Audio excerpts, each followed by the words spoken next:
আমি সালাউদ্দিন আহমেদ, স্বরাষ্ট্রমন্ত্রী, মাননীয় প্রধানমন্ত্রীর পক্ষে দেশের আর্থসামাজিক উন্নয়ন দ্রুত ত্বরান্বিত করিবার লক্ষ্যে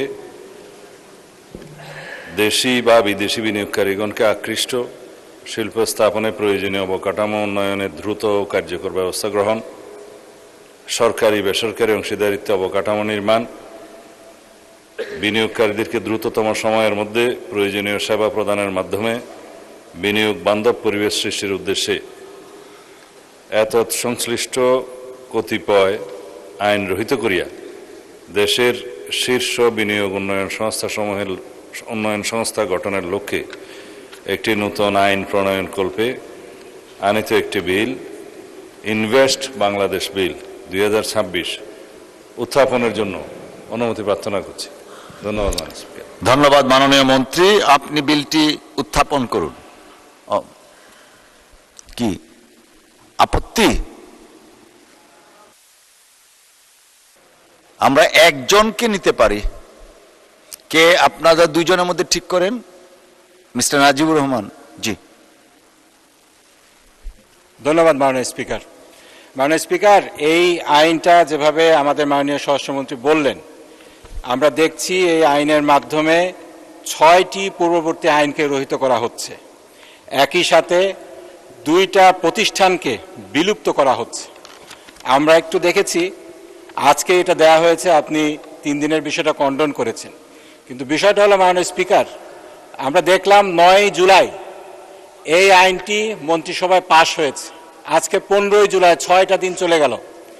এর মধ্যে আমাদেরকে এই 3 দিনের যে নোটিশটা দেওয়ার কথা ছিল, ডকুমেন্টগুলো দেওয়ার কথা ছিল, দেওয়া হলো না, কোনো তার কোনো জাস্টিফিকেশন কিন্তু পেলাম না। 4টা আইন রহিত করা হয়েছে। এই 4টা আইনের সাথে এই আইনের যে পার্থক্যের যে টেবিলটা, এটাও দেওয়া হয়নি। তারপরে এই আইনটা আজকে দেখছি অবিলম্বে পাশ করার একটা কার্যসূচি রয়েছে। এটা কমিটিতে না দিয়ে সরাসরি পাশ করার এত তাড়াহুড়া কি জন্য, তারও কিন্তু কোনো জাস্টিফিকেশন আমরা দেখছি না।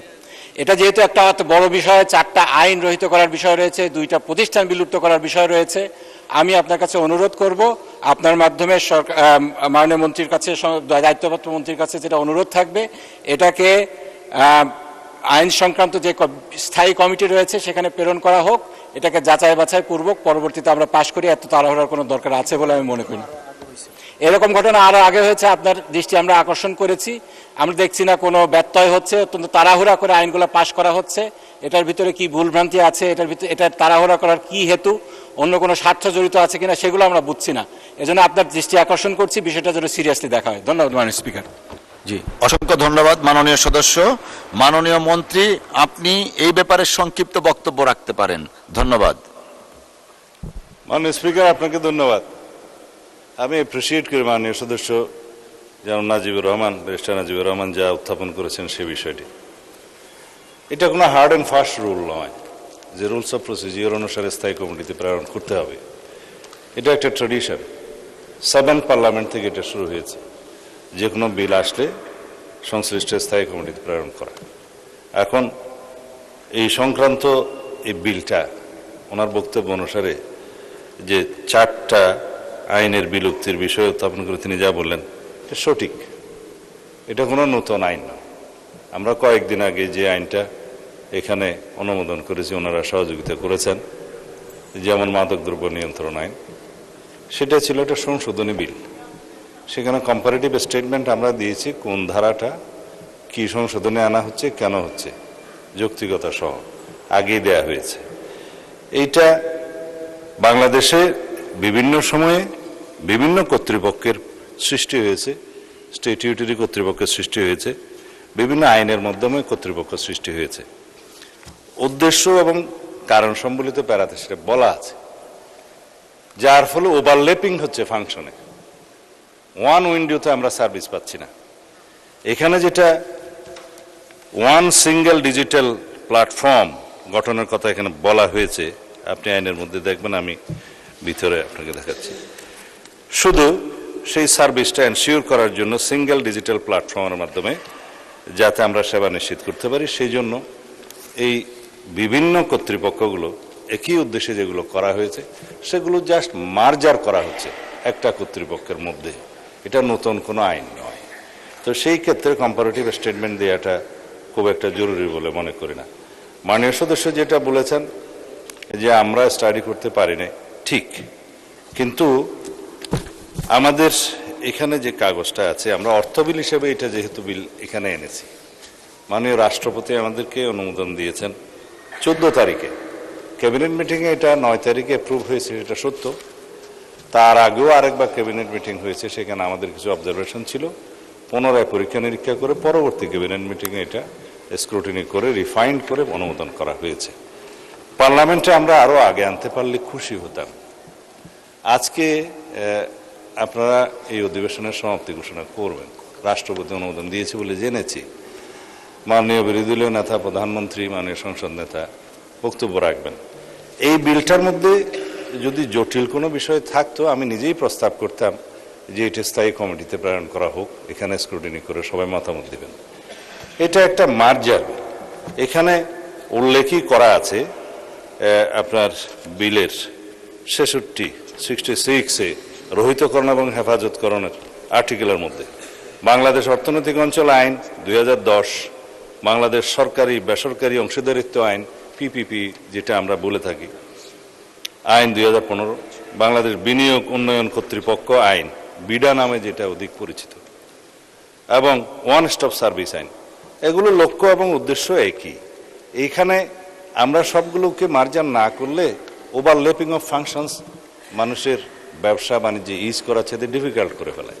এই আইনের মধ্যে প্রস্তাবই করা হয়েছে যে এই কর্তৃপক্ষের অধীনে সকল ক্ষেত্রে যাতে এক জায়গায় সবাই সেবা প্রাপ্ত হন, সেই জন্য এই সিঙ্গেল ডিজিটাল উইন্ডো বা সিঙ্গেল ডিজিটাল প্ল্যাটফর্মের মধ্যে সকল সেবা প্রদানকারীগুলো সংস্থা বাধ্যতামূলকভাবে একটা নির্ধারিত সময়ের মধ্যে, কর্তৃপক্ষের নির্ধারিত সময়ের মধ্যে উক্ত সিঙ্গেল ডিজিটাল প্ল্যাটফর্মের সহিত সংযুক্ত থাকিবে এবং কর্তৃপক্ষ উক্ত ডিজিটাল প্ল্যাটফর্মের উন্নয়ন বাস্তবায়ন পরিচালনা করবে এবং সেখানে প্রয়োজনীয় ক্ষমতা প্রদান করে প্রত্যেকটা সেবা প্রদানকারী সংস্থার ডেস্ক অফিসে স্থাপন করতে হবে।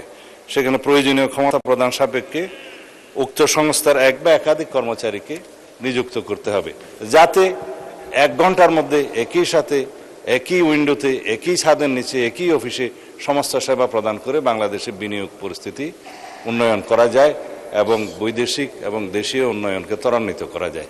এটাই তো আমাদের নতুন প্রত্যাশা, গণ অভ্যুত্থানের নতুন প্রত্যাশা। এখানে কোনো স্বার্থে সরকার স্পেশাল কোনো উদ্দেশ্যে এই আইনটা প্রণয়ন করছে না। এই আইনটা প্রণয়ন করছে যাতে ইনভেস্ট বাংলাদেশ আইন নামে সবাই বুঝতে পারে যে এই এক আইনের অধীনে একই কর্তৃপক্ষ সকল সেবাকারী সংস্থা একই জায়গায় এসে সেবাটা পাবে এবং আমাদের উন্নয়ন ত্বরান্বিত হবে, দেশ এগিয়ে যাবে। আমি অনুরোধ করব মাননীয় বিরোধী দলীয় সকল সদস্যদের, মাননীয় বিরোধী দলীয় নেতাকে, এই আইনটা আপনারা দয়া করে আজকে যতটুকু আলোচনা করার দরকার, এই উত্থাপনের পরে তো একবার আপত্তি দিতে পারেন, আবার অবিলম্বে বিবেচনার জন্য যখন গৃহীত হবে সেই সময়ও বক্তব্য দিতে পারেন, সংশোধনে যদি থাকে তখনও বক্তব্য দিতে পারেন। দয়া করে এই আইনটা পাশের জন্য সহযোগিতা করলে আমরা এগিয়ে যাব। মাননীয় স্পিকার, আপনাকে ধন্যবাদ। আপনাকেও ধন্যবাদ মাননীয় মন্ত্রী। আপনি তো একবার বিবৃতি দিয়েছেন, মাননীয় সংশ্লিষ্ট মন্ত্রী কথা বলেছেন, এখন রেওয়াজ বা রীতি অনুসারে বা বিধি অনুসারে আমরা এগোচ্ছি। জি, আচ্ছা ঠিক আছে, রাখেন। আপনি 1 মিনিট দিলে পরে আবার ওনাকে দিতে হবে। আমরা যেটা বিধি আছে বিধি অনুসারে যাই, যেটা উনি, আচ্ছা ঠিক আছে মাননীয় মন্ত্রী আবারও বলেন, আপনি 1 মিনিট বলেন প্লিজ। আসলে বিষয়টা হলো, আমরা তো আইন প্রণেতা, আমাদের কাজ আইন প্রণয়ন করা। এক্ষেত্রে আমাদেরকে যে মৌলিক অধিকার, এটাকে যাচাই বাছাই করা, এখান থেকে যদি আমাদেরকে ডিপ্রাইভ করা হয়, আমি মনে করি আমাদের মৌলিক অধিকার এখানে ক্ষুণ্ণ হচ্ছে। উনি মাননীয় স্বরাষ্ট্রমন্ত্রী বললেন যে এখন আমাদের সুযোগ রয়েছে, এই আধা ঘন্টার মধ্যে 67টা অনুচ্ছেদ রয়েছে, এটা পরে কোথায় কোন, তারপরে আগের আইনগুলো এখানে দেওয়া হয়নি, যে 4টি আইন বিলুপ্ত করা হচ্ছে, তারপরে যে 2টা প্রতিষ্ঠান বিলুপ্ত করা হচ্ছে, এই 2টা প্রতিষ্ঠানের অর্গানোগ্রাম কিছুই আমরা জানি না। এইটা অল্প সময়ের মধ্যে আমাদেরকে যদি এভাবে বলা হয় যে আপনাদের তো সুযোগ আছে, আপনারা এটা সমালোচনা করেন, এটা সংশোধন আনেন, এটা আমাদের পক্ষে কিভাবে সম্ভব? সংশোধন আনতে হলে তো একটা প্রসিজিওর আছে, আপনাকে নোটিশ দিতে হবে, দফাওয়ারি সংশোধনের জন্য নোটিশ দেওয়ার বিধান রয়েছে, এছাড়া তো পারবো না আমরা। এটা অন্যান্য যে বিষয়গুলো রয়েছে, স্ট্যান্ডিং কমিটিতে প্রেরণ কিংবা বাছাই কমিটিতে প্রেরণ কিংবা জনমত যাচাইয়ের জন্য, সেটা আমাদের নোটিশ দেওয়ার জন্য পর্যাপ্ত সময় দেওয়া প্রয়োজন। কোনো সময় না দিয়ে এভাবে তাড়াহুড়া করে আপনারা যদি